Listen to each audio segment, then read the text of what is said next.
The Word of God today takes us up on the mountain Tabor, where Jesus wanted to take his selected few of his disciples for many reasons, for themselves and for us. For the disciples, to encourage them, because it was a moment of a test, of a proof in the credibility of Jesus. Jesus was about to be taken up to the cross. He was about to be crucified.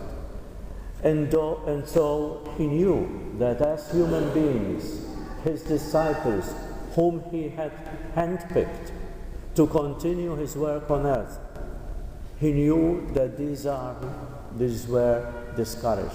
They were going to be, to say the least, shattered when they find out that all their dreams of political power, of beating the Romans, sending away the Romans, on building a new empire, was going to be lost. And so he needed to give them a kind of injection of hope, a kind of new living and looking forward to what was going to happen. But most of all, he wanted to address this incident to us, we who live on this earth, we who very often are broken down, who we very often are discouraged by the problems of life, in our relationships, in our human frailty, in so many difficulties that we face on this earth. We very often lose hope and feel discouraged. How could we ever continue with our life? And Jesus is reminding us that we are part of this whole creation that he has created, and we are to go through the same paths that he has gone through. Suffering is part of our human life on earth. And Jesus came down exactly and purposely to show us that he is suffering with us, that he had to suffer too, and that the Tabor will only be here for a few moments. And then we have to face reality once again and face the pain of the living in this life. But that's why Peter wanted to build a tent, because he was so much amazed and so much impressed by the vision he saw at that moment. But Christ brought him back to reality. We need to go down and continue to our life. We need to face the passion. We need to be crucified.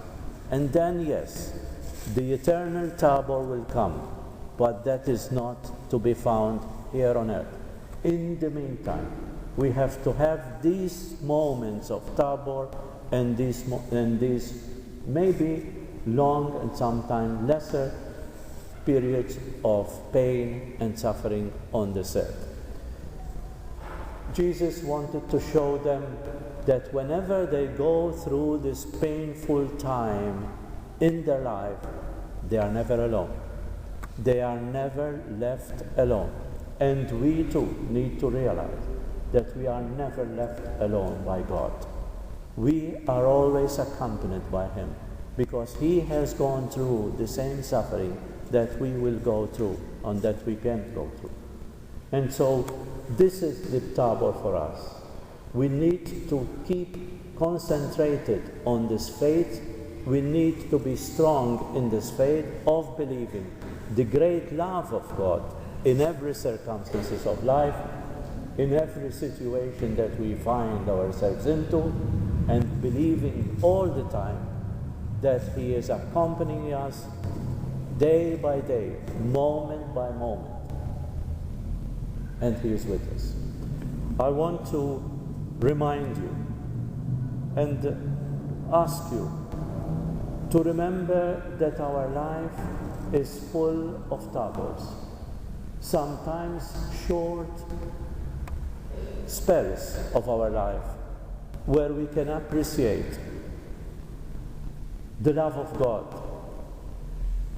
not only in feeling His presence, but mostly in feeling the presence in His creation, in His person, in the persons that He sends us, and in the various experiences of life.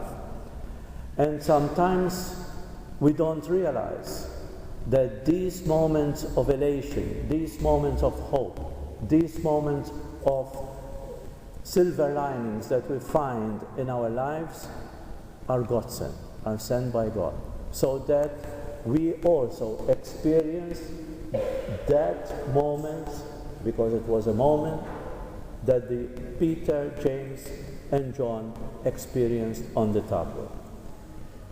So we need to savor every moment of our life and appreciate the little things that we come about. Mother Teresa used to emphasize this.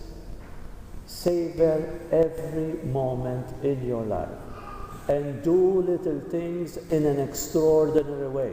When she speaks of extraordinary ways, she says, do them with love, the little things of life.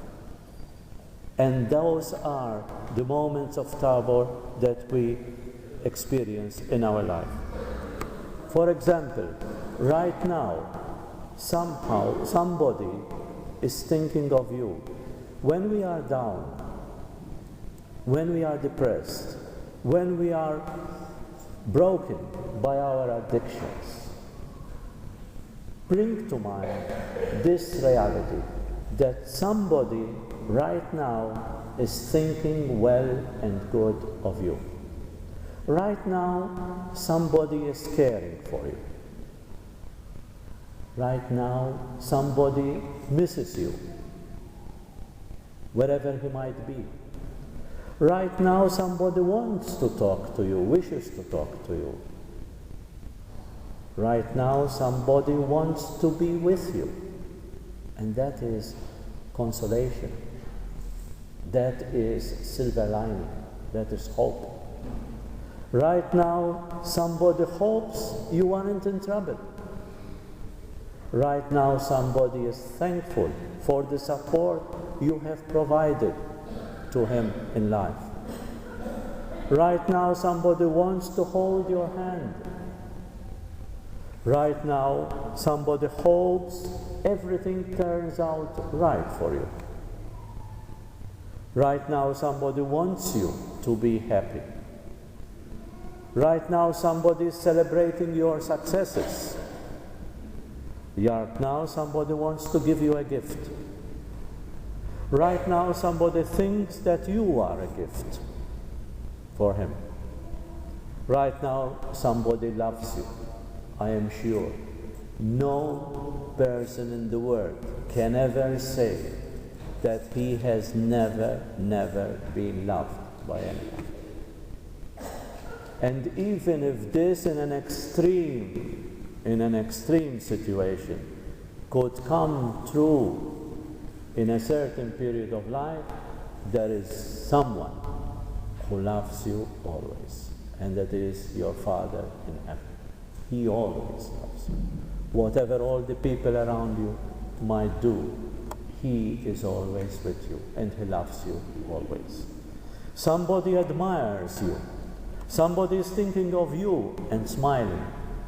Somebody wants to be your shoulder to cry on. Never take away somebody's hope. That may be the only thing he has. And so this is the little Tabor that we have. And let's encourage each other and appreciate the love of God in our life, the love of the faith that we have, and the life that we live in this particular moment of our lives. God bless you.